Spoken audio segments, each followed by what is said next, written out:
Seul le pape peut décider de la canonisation. Il faut qu'il y ait, on va dire, une rumeur de sainteté.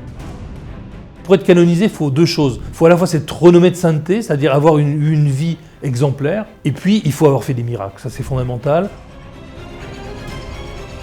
Le miracle fait partie du quotidien des gens.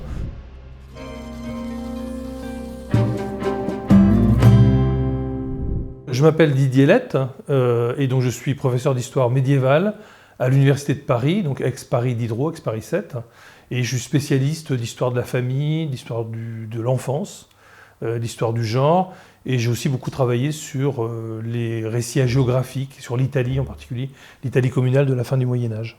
Alors j'ai fait ma thèse, en fait, comme je suis spécialiste de l'enfance, ma thèse c'était la première thèse sur l'enfance au Moyen-Âge, et en fait j'ai beaucoup travaillé, alors le titre de la thèse s'appelle « L'enfant des miracles », parce qu'en fait j'ai beaucoup travaillé sur les textes hagiographiques. La géographie, c'est l'écriture des récits de miracles.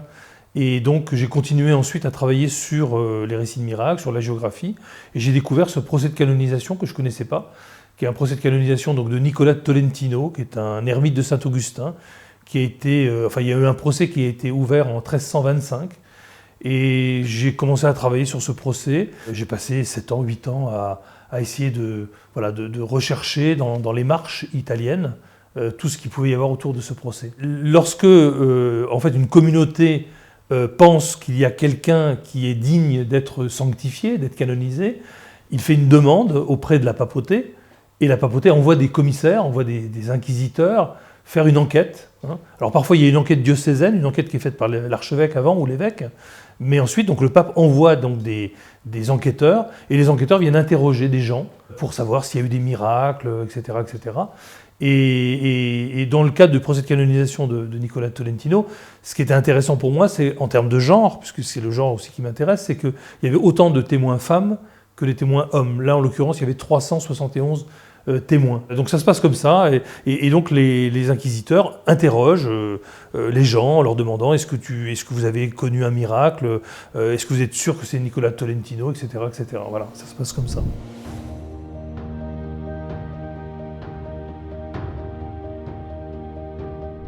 La plupart du temps, il y a des groupes de pression, c'est ce que j'essaye de démontrer, c'est-à-dire qu'il y a les franciscains et les dominicains, qui sont deux autres ordres mendiants, ont eu la chance d'avoir leur saint immédiatement. C'est François d'Assise, qui est le plus connu, et puis saint Dominique de Guzman. Les ermites de Saint-Augustin, eux, ils n'ont pas eu de chance parce qu'ils n'ont pas eu de saint au départ. Et donc ils ont, à partir d'un certain moment, ils ont essayé, on va dire, d'avoir leur saint. Voilà. Et on s'aperçoit que dans les années, à partir du début du XIVe siècle, il y a plein de petits procès de canonisation qui se déclenchent, qui s'ouvrent, et notamment en Italie, parce que les ermites de Saint-Augustin sont relativement importants dans cette zone. Et en fait, c'est les ermites de Saint-Augustin qui font pression sur la papauté pour quémander, pour demander que le pape ouvre un procès de canonisation. Voilà. Il se trouve que, manque de chance, pour Nicolas de Tolentino, ça n'aboutira pas puisqu'il sera canonisé seulement en 1446, et donc le procès date de 1325, vous voyez, donc il s'est écoulé 120 ans, 130 ans, entre le moment où le procès a été ouvert et le moment où il a vraiment été canonisé. Alors on a essayé, les ermites de Saint-Augustin, à chaque nouveau pape ont essayé de faire pression pour réouvrir le procès, mais ça a été très long, et il a quand même été canonisé, mais tardivement. À l'époque, en fait, il y avait pas mal de demandes. On est sous Jean XXII, sous le pape Jean XXII. Il y a eu énormément de demandes à ce moment-là, notamment Thomas d'Aquin, des personnages, on va dire, relativement importants. Et on va dire que Nicolas de Tolentino, manque de chance, il est passé au second plan. Et il n'a pas été canonisé tout de suite. Il se trouve qu'au tout début du christianisme, c'est un peu une sorte de canonisation sauvage, on va dire. C'est-à-dire que chacun fait son saint ou sa sainte dans son coin. C'est-à-dire que souvent, c'est un évêque qui peut décider que quelqu'un va être saint. Alors souvent, les premiers saints, c'est les saints martyrs. C'est ceux qui ont été martyrisés par les Romains au début du christianisme. Et ils sont décrétés saints de manière un peu, on va dire, sauvage. Et puis ensuite, il y a une canonisation, on va dire, officielle. À partir du XIIe, XIIIe siècle, la papauté commence à véritablement mettre la main sur cette procédure officiellement. Voilà.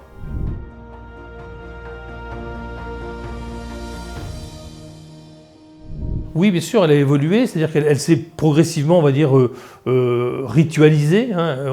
Elle est de plus en plus précise, elle est de plus en plus régulée, et notamment la date la plus importante, c'est 1234. 1234, c'est la date officielle, on va dire, à partir de ce moment-là, seul le pape peut décider de la canonisation. Même encore aujourd'hui, aujourd'hui, une personne qui est décrétée sainte, elle l'est uniquement par le pape. Voilà. Et ça date de 1234. Aujourd'hui, c'est beaucoup plus complexe parce que je crois qu'il faut d'abord être vénérable, ensuite il faut être béatifié, et ensuite on est canonisé. Au Moyen-Âge, c'est le cas par exemple de Nicolas Tolentino ou d'autres saints, on peut directement, je dirais, sans passer par la case vénérable et bienheureux, on peut directement être canonisé. Aujourd'hui, c'est beaucoup plus complexe, il y a des enquêtes sans doute beaucoup plus longues qui sont menées.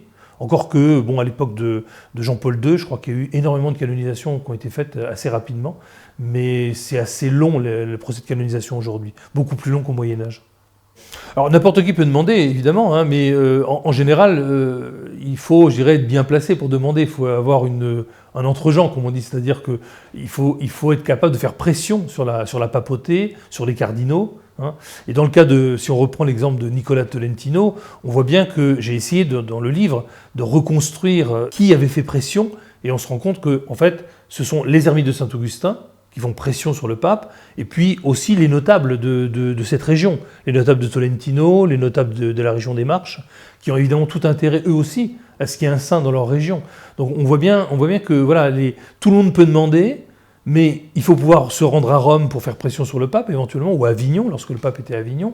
Voilà, donc tout le monde en théorie, mais dans la pratique, je pense que seule l'élite, les élites ecclésiastiques ou laïques, peuvent faire une demande. Des demandes ont été faites aussi, par exemple, lorsque Louis IX, le Saint Louis, a été canonisé, je pense qu'évidemment les rois de France, à l'époque, ont fait pression sur la papauté pour que Saint Louis soit canonisé.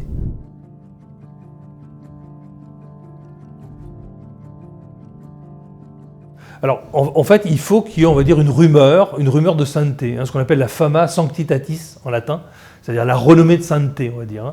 Il faut on ait entendu parler d'une personne qui aurait fait des miracles. Et à partir du moment où les gens au Moyen-Âge croient au miracle, eux, ils sont persuadés que le miracle existe. Le miracle fait partie du quotidien des gens. Il suffit qu'il y ait, je ne sais pas, une tempête, il suffit qu'il y ait un orage, etc. On se met à prier, d'un seul coup l'orage s'arrête, évidemment que c'est Dieu qui a arrêté l'orage, puisque ces gens-là croient foncièrement en Dieu. Et donc, voilà, le miracle fait vraiment partie du quotidien, et il suffit que certaines personnes aient prié tel et tel saint, pour qu'on pense que il a une force d'intercession très forte auprès de Dieu, et donc il mérite la sainteté. Et donc c'est ça, là, il y a la rumeur de sainteté, et autour de cette rumeur va se greffer un certain nombre de personnes qui vont dire oui, moi aussi, j'ai invoqué un tel, et il m'a permis de guérir mon fils, de ressusciter ma fille, etc. etc. En fait, pour être canonisé, il faut deux choses. Il faut à la fois cette renommée de sainteté, c'est-à-dire avoir une vie exemplaire, extraordinaire, avoir été charitable, avoir fait s'être occupé des pauvres, etc., etc., avoir jeûné très souvent, avoir passé sa vie à prier, s'occuper des gens, etc., etc. Donc ça, c'est on va dire la renommée de sainteté au cours de sa vie. Et puis, il faut avoir fait des miracles, ça c'est fondamental. Alors, à la fois des miracles in vita et des miracles post-mortem, ça c'est fondamental. Alors, les miracles in vita, en général, valent plus, parce qu'évidemment, faire un miracle au cours de sa vie, sans être mort, c'est un plus, parce que évidemment ça renvoie au miracle du Christ, parce que chaque saint finalement, chaque sainte c'est un peu une sorte d'avatar du Christ. Et d'ailleurs c'est intéressant parce que les trois principaux miracles que fait un saint, c'est résurrection, permettre à un handicapé de marcher, et puis permettre à un aveugle de voir. Et donc c'est les trois miracles les plus importants que le Christ a fait lui aussi. Et donc on voit bien que le saint ne fait que perpétuer et refaire finalement ce qu'a fait le Christ. Voilà. Et donc les miracles in vita, par exemple Nicolas Tolentino, de mémoire, il a fait 32 miracles in vita, et puis, je ne sais plus, 200 et quelques miracles post-mortem. Et donc les miracles in vita sont moins nombreux, mais ils comptent énormément, ils comptent beaucoup plus, on va dire, dans la décision qui sera prise pour canoniser. Par exemple, si je reprends l'exemple de Nicolas Tolentino, donc il meurt en 1305, et donc son procès est ouvert en 1325.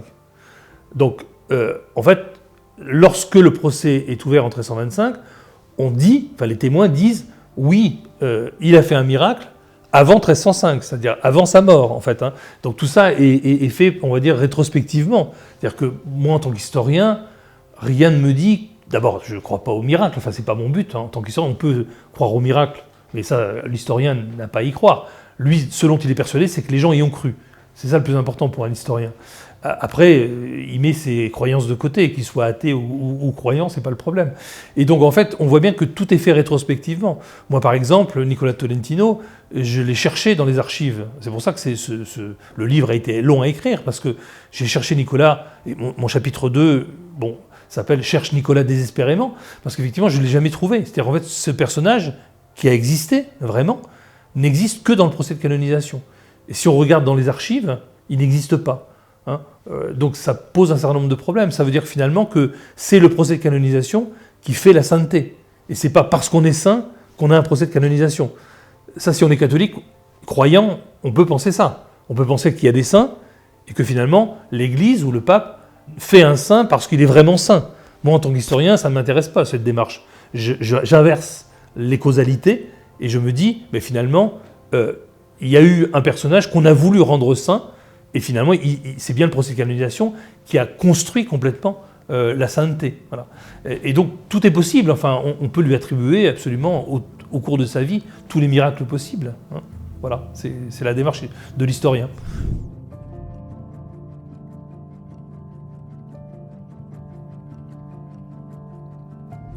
En gros, je pense que souvent, hein, lorsqu'il y a cette fameuse fama sanctitatis, lorsqu'on entend parler d'un saint, souvent l'évêque du lieu va commencer à faire une petite enquête. Hein, il va interroger des gens pour être sûr. Et puis, comme il est en correspondance avec on va dire le pape et les cardinaux lui demandent en gros, est-ce que ça vaut le coup qu'on déclenche une procédure aussi lourde, qu'on envoie des inquisiteurs, etc., etc. Bon, s'ils jugent que finalement, ça n'a pas fait grand bruit, on laisse tomber. Et puis si par contre ça prend de l'ampleur, eh bien les cardinaux vont dire ok, on va envoyer 3 inquisiteurs, 3 commissaires qui vont là pour le coup faire une enquête pontificale de plus grande ampleur. Hein, c'est ce qui est arrivé par exemple pour Nicola Tolentino ou d'autres. Donc en fait, ce qui se passe, c'est que lorsque le procès de canonisation, enfin lorsque l'enquête a été menée, tout ça est écrit par des notaires. Hein. Donc ça donne un énorme manuscrit, ou parfois ce qu'on appelle un rotulus, c'est-à-dire c'est écrit sur un parchemin qui est plié, enfin qui est roulé, hein, ce qu'on appelle un rotulus. Et ce parchemin, il est envoyé, hein, enfin il est apporté plutôt par des gens, il est apporté au pape, donc à la curie, donc qui était à l'époque avignonnaise, à l'époque de Nicola Tolentino, mais sinon c'est à Rome. Lorsque les cardinaux reçoivent ça, en général, ils font des copies, ils recopient hein, dans des manuscrits qui vont devenir des... Alors, pour Nicola Tolentino, on a conservé 2 manuscrits du procès. Et puis ensuite, en fait, les cardinaux demandent un résumé, une sorte de digest, hein, ce qu'on appelle une abréviatio. Et donc là, pour le procès de canonisation de Nicola Tolentino, on a conservé 6 manuscrits, 6 abréviationes, 6 résumés du procès. Et en fait, les cardinaux ne vont pas juger sur l'enquête générale, ils vont plutôt juger à partir du résumé. Ce qui leur fait moins de boulot, d'une certaine manière, ça leur évite de lire l'ensemble, et ils ont un résumé. Et on voit bien, parfois c'est intéressant parce que on voit qu'ils ont travaillé sur le manuscrit, parce qu'en face, dans les marges, parfois, il y a marqué « dubia », doute. Ça veut dire que finalement, il y a un miracle où ils ont eu des doutes. Ils se disent finalement, ça, on n'est pas sûr que ce soit un vrai miracle. Voilà. Et parfois, on a des petites annotations comme ça, des cardinaux, qui ont travaillé sur le manuscrit et qui ont jugé du bien fondé ou pas. Alors ça, c'est eux qui font le boulot, et puis ensuite, on va dire que leur travail préparatif est envoyé au pape, et c'est le pape lui-même qui va décider, hein, puisque à partir de 1234, hein, comme je vous l'ai dit, c'est officiellement le pape. Donc le pape, au bout d'un moment, je dirais en son âme et conscience, d'une certaine manière, ou parce que les pressions ont été si fortes que, on ne sait pas, hein, il accepte, il dit, ok, oui, celui-là, il est digne d'être saint, ou celui-là, finalement, vu ce qu'ont écrit les cardinaux, il n'est pas digne d'être saint, et c'est lui qui décide.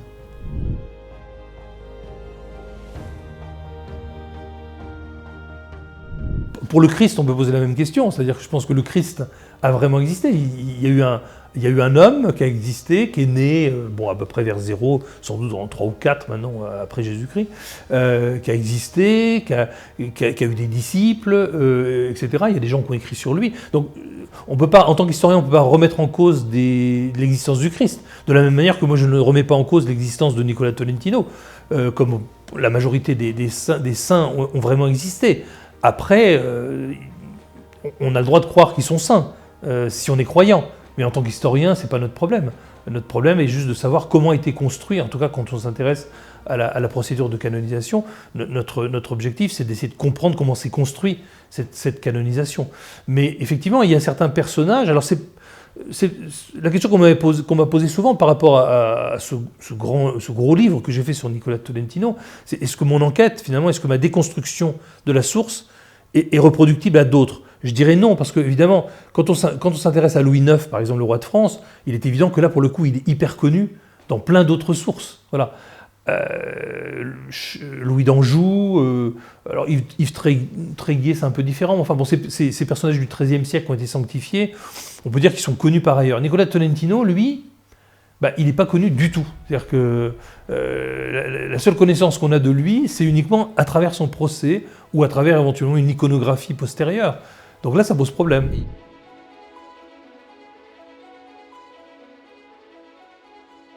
Il y en a, pas énormément, mais il y en a, comme Nicola Tolentino par exemple. D'où l'intérêt justement de prendre des exemples comme ça, on va dire de gens inconnus, inconnus en dehors de leur procès.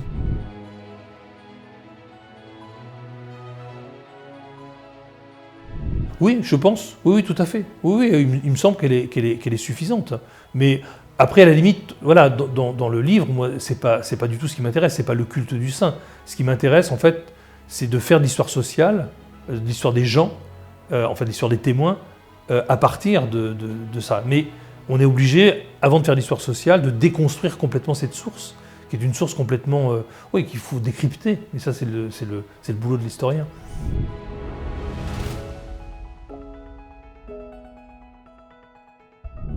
Aujourd'hui, il me semble, mais là non plus, je ne suis pas du tout un grand spécialiste de la canonisation aujourd'hui, mais il me semble qu'aujourd'hui, il existe d'abord une congrégation pour les causes des saints, aujourd'hui dans l'Église catholique, et en fait, cette congrégation, elle suit un schéma extrêmement précis, et la plupart du temps, donc, la personne qui a une renommée de sainteté va d'abord être vénérable. Alors vénérable, vénérable, c'est un terme plutôt qui va en fait valider une sainteté locale, on va dire. L'évêque peut dire que telle personne est vénérable. Voilà. Ensuite, aujourd'hui, il me semble que avant d'être canonisé, on est bien heureux, on est béatifié. Voilà. Donc on est d'abord béatifié et ensuite on est canonisé. Et entre la béatification et la canonisation, parfois il peut s'écouler énormément de temps. À l'époque médiévale, on est en train de mettre en place ce système. Bon, c'est pas aussi bien huilé, on va dire, et aussi bien que ça l'est aujourd'hui. Et très souvent, on devient saint, donc on est canonisé immédiatement, sans passer par la case vénérable et la case bienheureux. Il me semble qu'aujourd'hui, on est d'abord béatifié et ensuite canonisé. Vénérable, je pense que c'est un terme qui a perdu, à mon avis, de sa valeur, mais en tout cas, les deux étapes, c'est bien ça. C'est bienheureux, béatification. Et ensuite, on est canonisé. Mais il me semble qu'on est obligé d'être béatifié avant d'être canonisé. Je ne suis pas sûr qu'on puisse directement être canonisé aujourd'hui sans avoir été béatifié. Il faudrait vérifier, mais je pense qu'il y a vraiment ces deux étapes très importantes aujourd'hui dans l'Église catholique.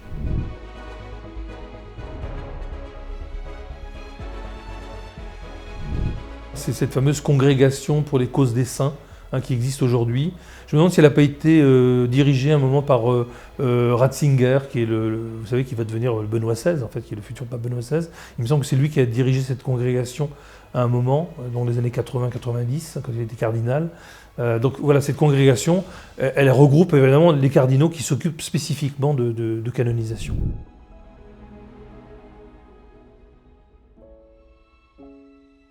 Oui, je pense, oui, je pense qu'on lui soumet souvent des cas. Il me semble que les catholiques sollicitent énormément cette congrégation. Enfin, en tout cas, ils sollicitent des gens qui éventuellement donne des dossiers à la congrégation. Mais je crois qu'aujourd'hui, il y a quand même énormément de procès qui sont en cours. Hein. Il suffit de lire, je crois, la presse catholique pour le voir. Et il me semble que Jean-Paul II donc, a été un de ceux, il me semble, parmi tous les papes, même depuis le Moyen-Âge, a été un de ceux qui a le plus canonisé. Il a canonisé énormément de personnes. Hein. Donc les années 90, 2000, ça a été un grand moment. Il y a effectivement, ça a été étudié en particulier par André Vaucher, qui a beaucoup travaillé sur les procès de canonisation. Et lui, bien sûr, pour le Moyen-Âge, il a montré qu'il y avait quand même des moments plus ou moins forts où la papauté canonisait beaucoup ou canonisait moins. Et tout ça était évidemment très souvent lié à des contextes politiques, religieux, mais surtout politiques. Hein. Donc il y a vraiment des moments. Voilà. Et je pense que sous le pape François, je pense qu'il y a moins de canonisation, par exemple actuellement, qu'il n'y en a eu sous Jean-Paul II. Après, je pense que les gens qui sont croyants, qui sont catholiques, croient toujours au miracle, enfin, je suppose. En revanche, comme effectivement il y a une déchristianisation et qu'il y a de moins en moins de gens qui croient, on va dire que globalement, la totalité des gens croient, enfin, les gens croient moins au miracle, c'est évident. Mais je pense que voilà, les miracles restent, il me semble, enfin, dans quelque chose, enfin, qui fait partie du fondement, des bases de la croyance du christianisme.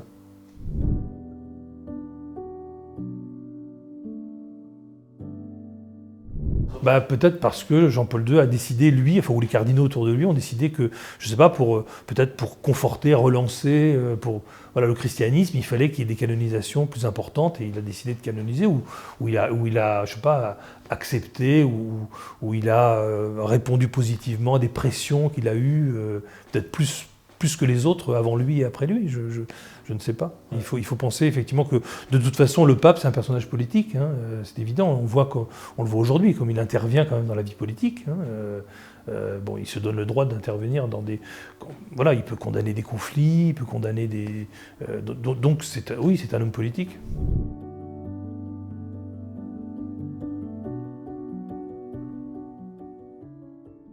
Il n'y en a pas, je dirais, il n'y en a pas. Enfin, à l'époque médiévale, alors aujourd'hui il y en a, on va dire c'est assez long aujourd'hui, hein, c'est ce que je dis tout à l'heure.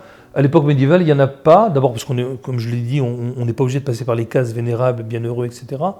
Mais ça peut être très rapide, hein, ça peut être très rapide, c'est-à-dire qu'on peut très bien avoir été reconnu, on va dire d'une certaine manière, comme bienheureux, et immédiatement, par exemple Nicolas Tolentino, dans son procès, il est souvent appelé Beatus, il est souvent béatifié d'une certaine manière par les gens eux-mêmes.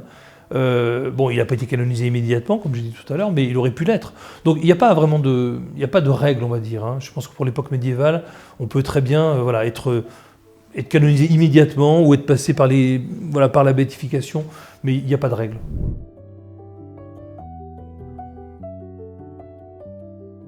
Oui, donc ce qui me paraît vraiment fondamental aussi, c'est de prendre en compte le temps qui s'écoule entre la mort d'un personnage et sa canonisation.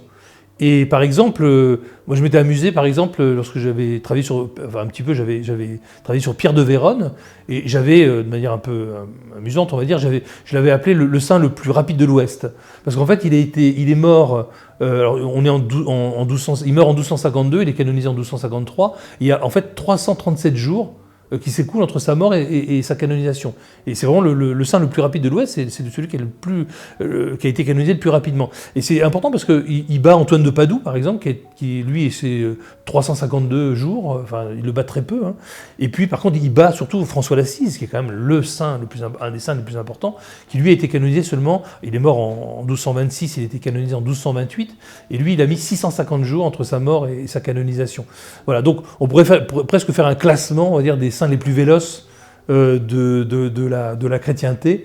Hein, et ce Pierre de Morone est intéressant parce que c'est lui qui détient le record, on va dire, de la rapidité de la canonisation.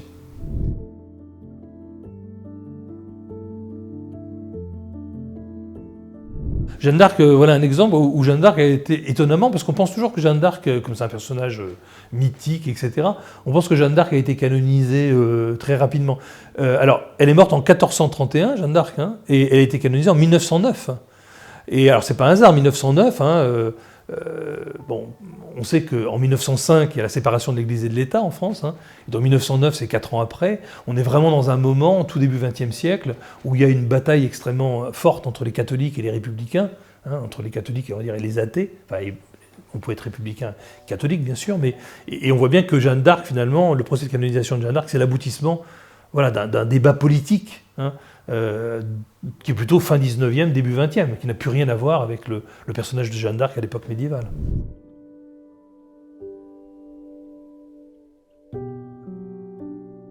Bah oui, c'est une bonne question, surtout pour on va dire, un spécialiste du genre qui s'intéresse à ça.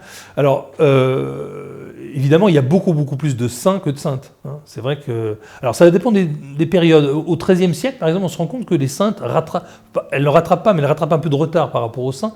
On a une sorte de féminisation de la sainteté, on va dire, au XIIIe, XIVe siècle. Alors, il y a eu des périodes comme ça, voilà, où il y a eu un peu plus de saintes, enfin, un peu plus, où il y a eu, on va dire, un peu plus de saintes que d'habitude, mais les saintes restent toujours inférieures aux saints. Hein.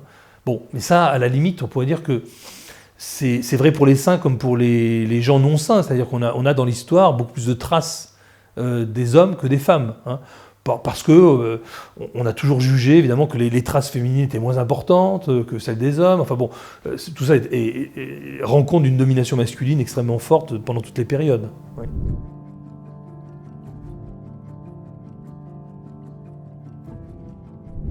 Pour moi, le féminisme, il existe à partir on va dire, la fin du XVIIIe, à partir de la Révolution française. Avant, c'est difficile de parler de féminisme.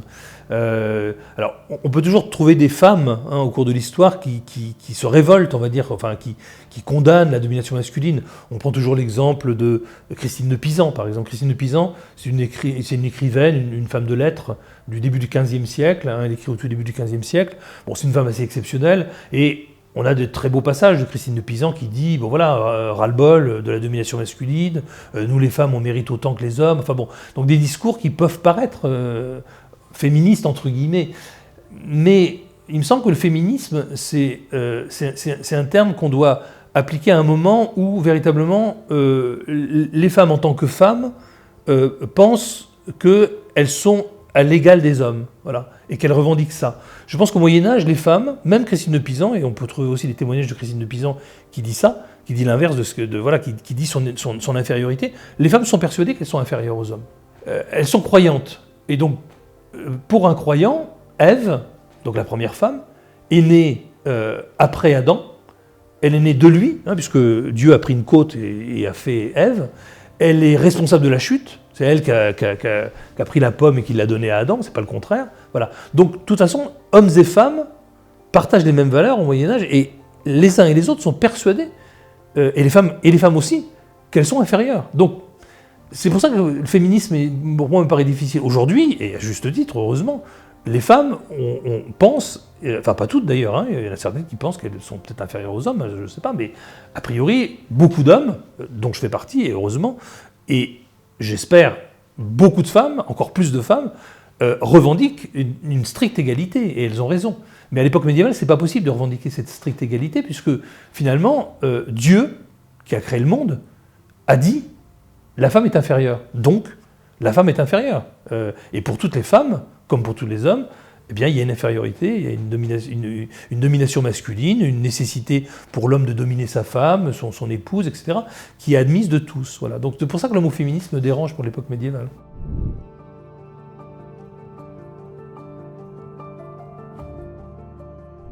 Oui, je pense que le message, il est d'abord, à mon avis, il est quand même, a priori, aussi religieux. C'est-à-dire que le fait d'envoyer des modèles, en fait, aux chrétiens, c'est de leur dire, voilà, voyez, un tel ou une telle, regardez sa vie, elle est exemplaire. Hein. Il a vécu ou elle a vécu de manière extraordinaire, elle s'est occupée des pauvres, etc. Et en fait, je pense que le fait d'avoir des saints ou des saintes, c'est offrir aux chrétiens moyens, offrir des modèles, hein, des modèles à suivre d'une certaine manière, à suivre. En tout cas, à essayer le plus possible de suivre, parce qu'évidemment, ils ne sont pas des saints. Donc il y a ça. Après, il y a aussi effectivement un message politique. Hein. C'est clair que lorsque, par exemple, le pape canonise Saint Louis, hein, Louis IX, en 1297, donc 27 ans après sa mort, il est évident que là, c'est un geste politique, parce que c'est une manière aussi de reconnaître qu'un des rois de France est un saint. Hein. Donc c'est quand même un acte politique qui est voilà, on voit bien tout l'aura et toutes les retombées, on va dire, honorifiques, le capital symbolique, comme dirait Bourdieu, que peut retirer une monarchie, la monarchie française, de cette canonisation, c'est évident. Ouais.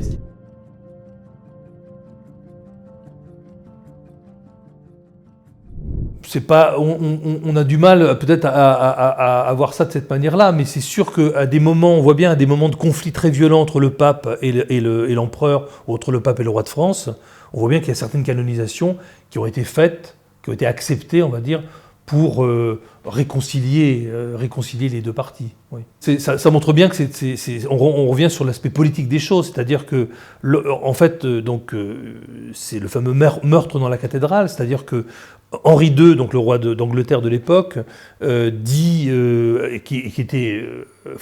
II et donc Thomas Becket, l'archevêque de Canterbury, étaient plutôt en bons termes au début. Et puis finalement, Thomas Becket a pris de plus en plus parti pour la papauté, et donc s'est éloigné du roi d'Angleterre. Et au moment où il y a eu des conflits très violents entre la papauté et le roi d'Angleterre, Thomas Becket a choisi son camp, il est plutôt côté papauté. Et donc Henri II ne supportait pas, et Henri II a dit qui donc pourra me débarrasser de ce clerc outrecuidant. Et il y avait des chevaliers qui étaient à côté de lui, qui ont entendu la phrase, et qui sont allés trucider, en 1170, ils sont allés trucider Thomas Becket dans sa cathédrale. Et donc voilà, et à partir de là, d'un seul coup, les miracles sont venus immédiatement. C'est-à-dire que les gens ont vu les miracles. Et donc, il y a eu des procès, enfin, des écritures de miracles, des procès qui ont été écrits très très rapidement. Et donc, Henri II, finalement, était obligé de faire amende honorable, c'est-à-dire de venir s'excuser presque devant le pape. Hein, alors qu'il était plus ou moins responsable, on va dire, du meurtre. Hein, et donc, il a été obligé de se réconcilier, hein, et ça a été évidemment... Et puis, Thomas Becket a été canonisé en 1172, il a été canonisé immédiatement, enfin très très rapidement après, et donc on voit bien que là c'est un acte politique, hein, tout à fait.